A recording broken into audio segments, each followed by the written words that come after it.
Yeah, we had the Michelin star ramen. Oh yeah, we did. And it was very. So we didn't know it was Michelin star, right? So there's a. It was a place Maylene recommended to us. Yeah. Was it ramen? Because I thought it was soba. No, it's ramen. It's like chuka soba, which is like Chinese soba, which is like technically The ramen. Some noodles- people the call noodles- it ramen. The noodles are more ramen noodles. It was very light for a ramen. It was very light, Because yeah. like when you said like ramen, I was just like, oh, it's going to be a heavy ramen because ramen's the kind of meal that like takes you out. It knocks you out for like an hour because of how heavy it is. It's like the thin noodle ramen. I guess.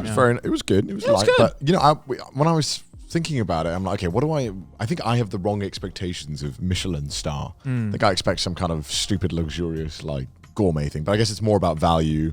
It was like 1,000 yen. At least the one I got was like $10. Yeah. I mean, like $8, right? I guess for you, like, it was amazing. I have a picture of it. It was very good. But the whole time I was thinking, I was like, I think sukemen is more tasty. I think so too. I think so as well. That's what I'm saying, man. The bog standard sukemen, which was better than the Michelin star ramen. I agree. Honestly, I didn't enjoy the ramen that much. And okay, because here's the thing, right? I feel like Michelin star, if you've been to enough of them, especially in Japan, because it's like in Japan, there's so many Michelin star restaurants.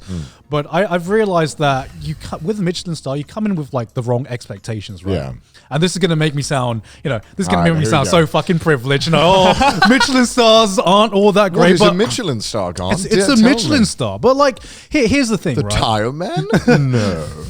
Like, here's the thing. When you go into a Michelin star restaurant, your expectations are like up here. You're like... As Scott knows all well, because he often frequents the Michelin star. Of course. No, but like, you come in with these expectations that you're going to get like a meal that's a cut above the rest, right? Yeah. And so you start judging things harsher than if you just go to this random restaurant and just like find out that there's like amazing food. Because in Japan, I feel like there is just as many restaurants that have food that are like Michelin star quality that just haven't been discovered yet, and to me, like, Michelin star isn't always the indicator of this is the best meal that you can get in Japan. Right. What it only means is that it's become famous enough that people have started to notice it. But there are so many hidden gems, and like, for example, with the Michelin star ramen, that is not like the best ramen that I've had, or the best sukemen I've had. I've had right?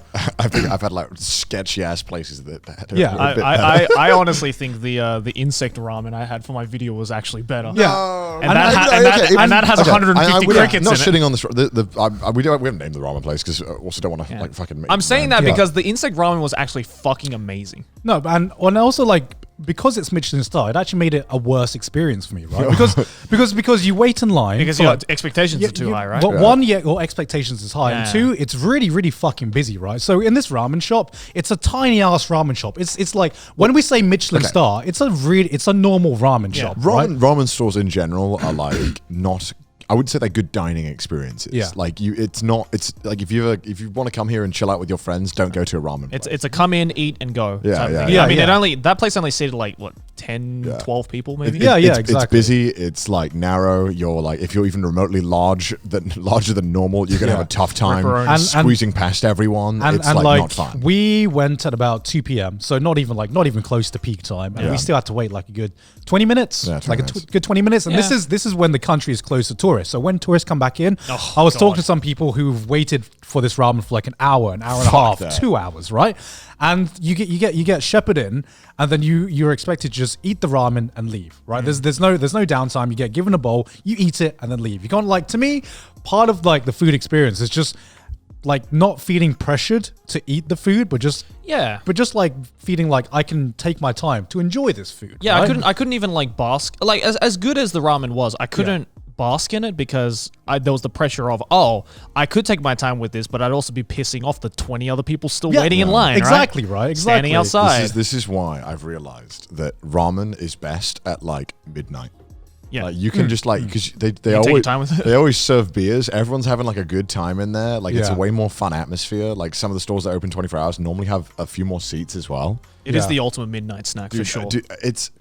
Honestly, it's awful for your stomach. Like, there's a good chance you might like bring it back up. But some of the best ramen experiences I've had are like midnight. We're in like a sketchy area of some place in Japan. everyone's drinking beers in the store. It's a cool atmosphere. Everyone's talking. It's so much more fun than ramen during the day where everyone's just there to eat and get out. Yeah, Like- the best ramen experience I had was when I was absolutely shit faced and shivering at like 2 a.m. and then my friend Makoto was like, ramen tabetai at like 2 a.m. and I was like, okay. So we ran around the corner to this like awful sketchy place. Like the ramen wasn't even that good, but No, just it's like not. It's just fun. it's just fun. Like when the moment it went down, I was like, damn, it's good to feel alive. But then the moment you walk out, it's like, Oh, it's awful. all right, Because you've ruined your stomach with Be all right the, back, gonna with all die the now. alcohol. Because to me, like the restaurant experience goes beyond just the taste of the food, right? There's like a reason why your mom's cooking always tastes fucking good, right? It's because that cooking means something to you. You know. Where's the heart, man? What's the heart in the ramen?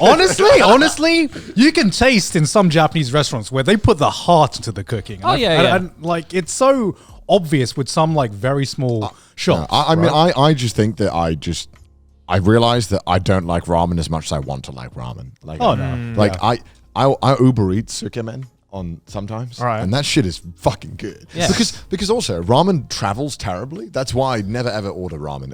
Unless you have like one of those really old style ones where they like bring you the actual bowl with everything in it. That's the only one I get. Yeah. Problem is nowadays with ramen, with Uber Eats, they separate the noodles and the broth. So they just give you a broth in like a plastic Really? thing. Yeah. A lot of the time, yeah. They don't actually put the noodles in. You have to put the noodles in yourself. Right. Yeah, it's not good. And the noodle's supposed to be like piping hot in the broth. So it doesn't really work. Yeah, but yeah. sukemen, it travels pretty okay because you... Well, it's because the broth is so thick, it's Yeah. like magma. Yeah. The broth is so Exactly. thick, it Hot forever. stays really hot, and then Yeah. the noodles are supposed to be separate anyway. Yeah. And then you just dunk the noodles in, and it's almost as good. Yeah. As get it. No, I wouldn't say it's Definitely as better good, in but- shop, but yeah. Yeah. But like, I agree. if you're, I agree. you need that itch. So I've been Yeah. saying, man, I've been advocating Because for it. like ramen is that one Japanese dish where before I moved to Japan, I was thinking, oh, I'm gonna eat ramen every fucking week, every day. I won't lie. I've had ramen 3 times the past week. Though.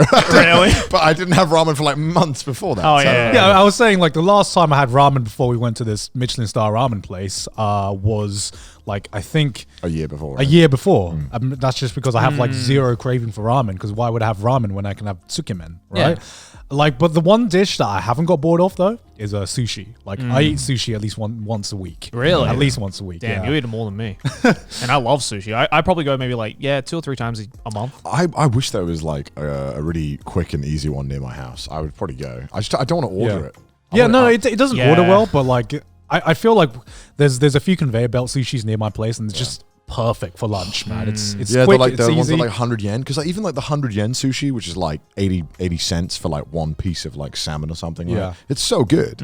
Yeah, honestly, like my experience with sushi in Japan is that I've also Maylin's taken me to some Michelin star sushi places as well, and I've Of course like, she has. Maylene only eats if there's Michelin man. She's like, I don't see the Michelin man anywhere. I'm not going in. Basically, part of the big reason why we've gone to more Michelin star places is because Maylin suggested these Maylene places to us. swears by it. Yeah, which is how we found the ramen place, which is yeah. Maylin recommended the ramen place, and it happened to be Michelin star. But I have tried like a few like a lot of different sushi places of like different price points, and my honest opinion is that like sushi, you reach about like $30 a meal for a sushi, which is about mid-range sushi in Japan, right? It's not cheap, it's not expensive, and that's about as good as it gets to me, because you can get sushi from like $30 to like $100, like All those $200. like gourmet, Yeah. super famous chefs out there. Like, how dare you guys? Yeah.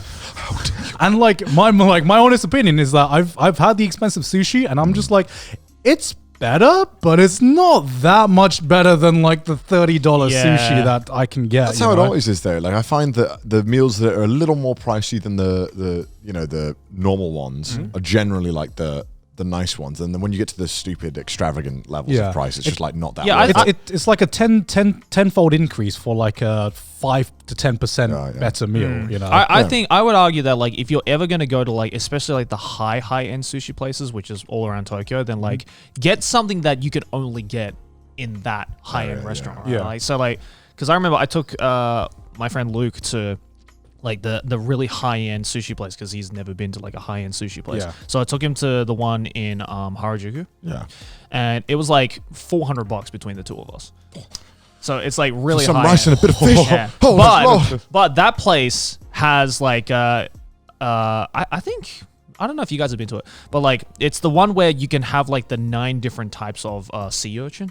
Oh, There's okay. 9 different types of sea. Yeah. So they do this like I special don't even thing. want one type. Yeah. So there's a special thing where they do like 9 different types of sea Oh, urchin. we're talking about sushi. I haven't had lunch And you yet. get, and you get like my stomach's just yeah, like. right.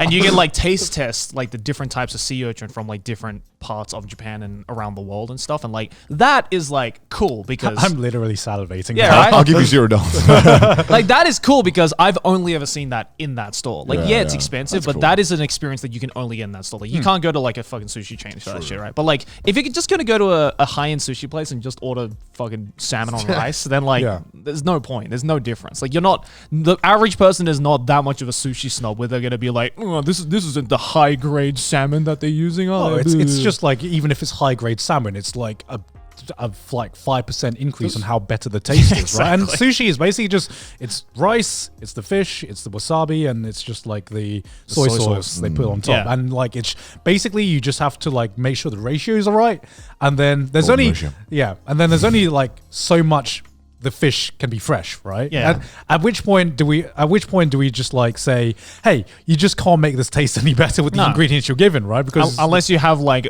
10 times the number of taste buds than the average human, like it's Exactly, it's right? not going to Exactly, change. Yeah, exactly. Like my tongue doesn't.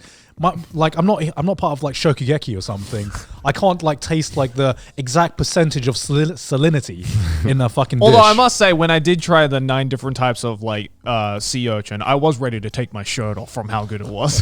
It's like, I'm just an unagi fan, man. It's my favorite food in Japan. Unagi, it's the best. yeah, man. but see, like even Unagi's like so unagi, good. right? Like after a So certain good. price range, it's like Oh no, you can't taste the difference. No. Yeah. But like that's why like if you could just go to an unagi place, it's kind of expensive unagi in general, but I mean like even like the lower price point ones, I'm always like satisfied. I'm always very happy. Exactly. And I think it's somewhat good for you, so that's good.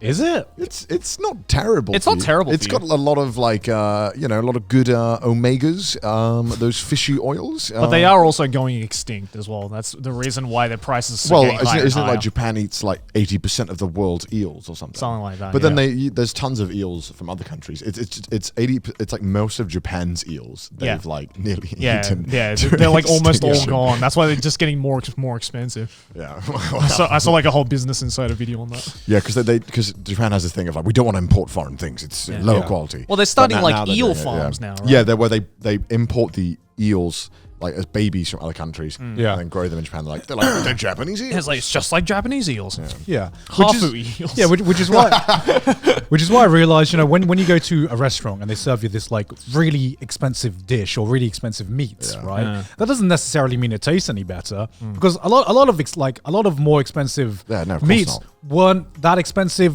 in hind, right? So No, the no. taste hasn't changed. Like for example, lobsters, they they used to be like Peasant food. they used to be like peasant food or Caviar, peasant food, Caviar. peasant food. You can't Caviar say also- peasant food without someone laughing in the office. anymore. Tide Pods used to be peasant food, now gourmet. Salmon used to be peasant food as well. Yeah, I know. Yeah. Is salmon not peasant food? Listen, like, At sushi restaurants.